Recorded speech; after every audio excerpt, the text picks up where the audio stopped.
Let's concentrate on macros. The question remains, can Modi's A-team deliver?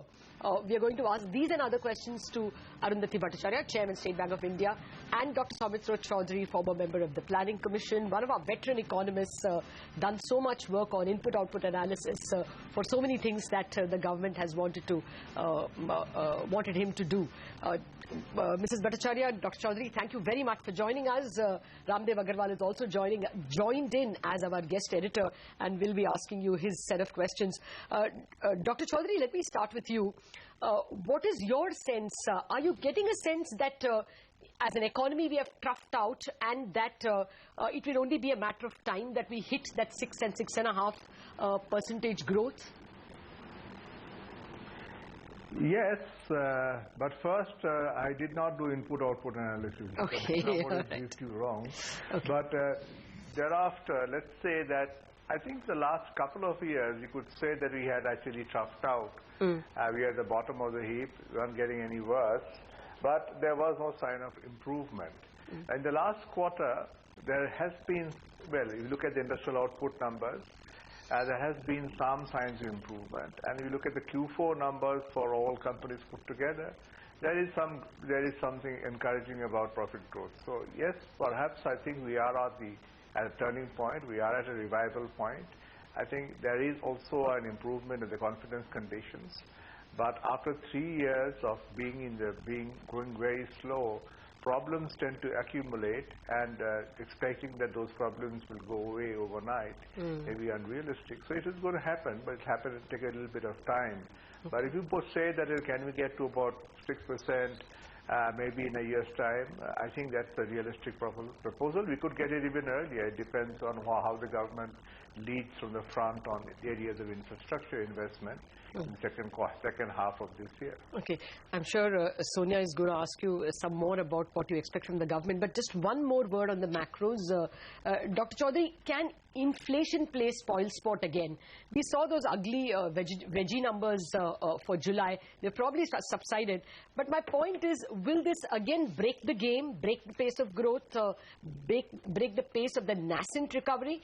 And secondly, really, is there a scope for the governor to cut rates? And can growth come even at a repo rate of 8% and probably a bank base rate of what, 9.5%? Let's understand one thing. Growth comes because of people want to make their own lives better. That is an autonomy in the hands of 1.2 billion people of this country.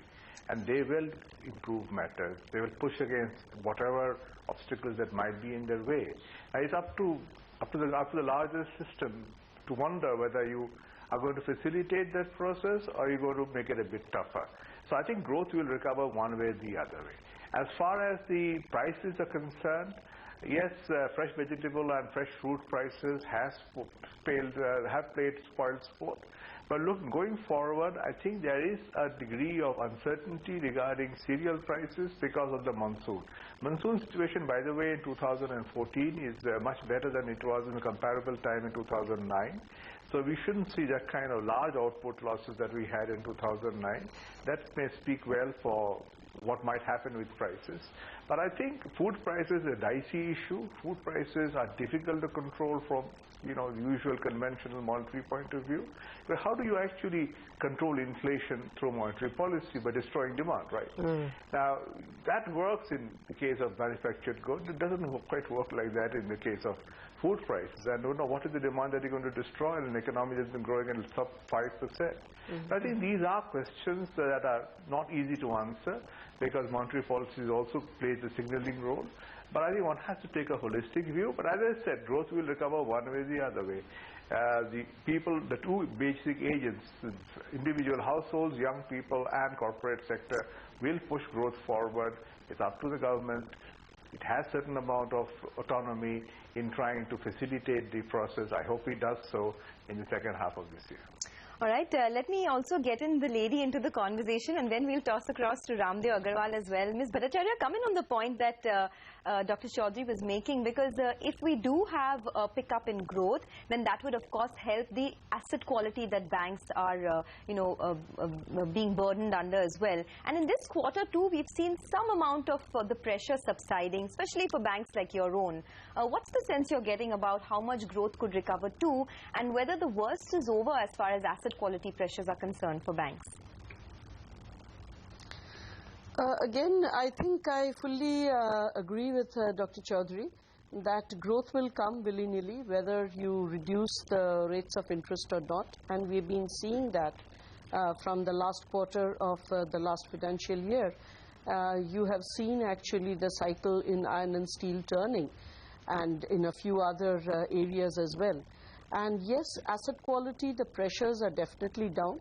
It could be the result of a number of steps that we have taken, including the regulator has taken, and that is to determine the stresses at the very beginning and bring about some kind of discipline amongst the lenders and the borrowers to ensure that things don't get worse.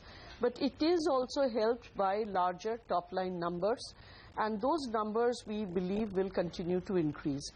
What has been a further game changer has been the fact that the capital markets have been supportive.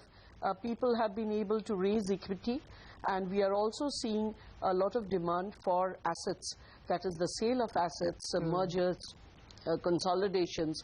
So these are again other things that sort of help in reducing the pressure on the asset quality.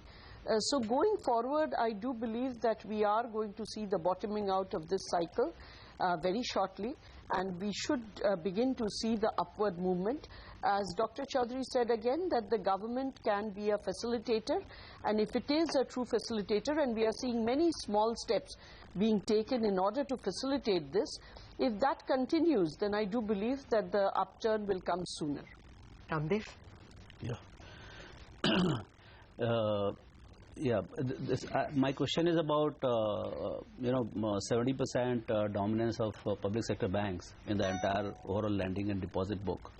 So I mean, when we want to grow, I think it is going to be on the back of a very strong banking system. So what kind of thing we can see in last week or so? Could it be a big danger to the overall growth itself? You mean this repeated questioning by the investigative agencies? No, not questioning. Just the asset quality and the danger of asset quality. Yeah, willful defaulters. I mean, willful defaulters are all over. We have just had one kind of exposure. So one big exposure. Would it be systemic kind of a problem for rapid growth to pick up to double digit, and also you need that much lending to happen? Mr. Bhattacharya, what's your sense? Could it become a weak point for the growth to be sustained? Will NPLs weigh down your ability to lend for a bit? No, the ability to lend I don't think was ever in question. The more of a question was the ability for the promoters to source the equity. Even today, in respect of most of the projects that are held up and which add to the stress in the entire system, I don't think there is any banker who has any paucity of funds for lending. More it is a question of the borrowers being able to raise equivalent amount of equity or whatever is the equity component, and then come to us and tell us to do the disbursements. So I think, the economy has a very major part to play as to how this is going to go forward, in the sense that as and when the borrowers have projects up and ready, they must be able to source the equity component. And the loan component, again, as I said, I don't think really that there is a very big issue over there. And more we are finding that there are other kinds of players also who are showing interest. And the maturity of the Indian market is what will also drive such lenders and such players to come into the market. So I believe going forward, things are not going to get stuck up because there won't be enough funds for lending. What is more important is to get the entire policy framework in place to ensure that there is much better execution of all of the things that we talk about, whether they be getting the clearances, getting the approvals, or also assessing the project properly and getting all the financial closures in place. So I think that is what is going to be more important, rather than one-offs, or rather than simply the fact that, you know, whether the banks will be able to lend enough. Actually, Mrs. Bhattacharya, Raamdeo started by saying great things are never built in a day and that it will require the government enough time to boost up growth. But Dr. Chaudhuri, comment on that. One complaint of some skeptics have been that this government has not announced anything. The budget could have been a UPA budget. It sounded so run of the mill. Do you think this government its priority should be policies, or should it be just execution, as Mrs. Bhattacharya was pointing out? They just put their head down and implement things properly. Where would you lay the stress? What is it that the economy needs now? You see, I think execution is very important, but you cannot execute in the absence of information. See, first you've got to understand the problem and then execute it. And I think what's really been happening over the last 2-3 months as the government has been in power is that they've been trying to get a handle on the issues. And I think you'd see execution. Informed execution is much better than uninformed execution. You will see that. That's why I'm saying the second half of the year. I think the first half would basically have gone in electioneering and get into grips with the problems. And I think, I really sincerely hope that they'll be able to do. There is a lot of things that can be done, but they are complex. They're not all that simple and easy. They vary from sector to sector. They are very specific in their nature. And as we have seen, for instance, Cabinet Committee Infrastructure giving clearances to large projects didn't necessarily result in many of these projects taking off, because there were other problems that the projects had faced, whether the promoter funding that Bhattacharya mentioned, or the issues of other smaller clearances like land not being there. So I think there are complex issues, and I think we should give the government time to see to it. And I think, as I said, there's no magic wand. You can't simply say open sesame and everything will fall back in place. Raamdeo, you had a question for Dr. Chaudhuri. So just one question. Between 2003 to 2008, in last bull run or great economic expansion of India, exports were playing a very major role.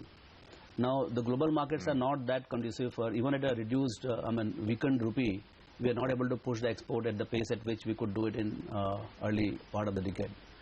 So could it be that we can do import substitution, because we have become such a large importer of everything, whether it is in electronics, whether it is defense, whether it is gold. We import every sort of thing. Can it be a determined effort to be import substitution-led kind of growth? One part of the entire growth. Could that be the theme? I think that is the seduction of false promises. There is really no trade-off. There is no substitution between ability to export and import substitution, unless you want to build tariff barriers and other kinds of trade blockages. Because the ability to do both, it depends on how well you manufacture. You look at the Japanese or the German experience after 1989, when the way the currencies were essentially pressurized to appreciate enormously. And despite that, they continue to be able to export because they're very good at making things. So the first thing that we have to be able to do is to make things more efficiently. So whether you are servicing the export market or you're servicing the domestic market, our ability to do so successfully is contingent on our being able to manufacture in a more efficient fashion. Now, if a manufacturing project or infrastructure project or hotel project, which takes 2 years to construct anywhere else in Asia, we're going to take 6 years to be constructed here. Obviously, we start out with a huge disadvantage. We have to fix these matters. Fair point, Dr. Chaudhuri. Well, we have to take a break at this point in time. Dr. Chaudhuri, we'll thank you on that note. Thank you for joining us today and putting things into perspective.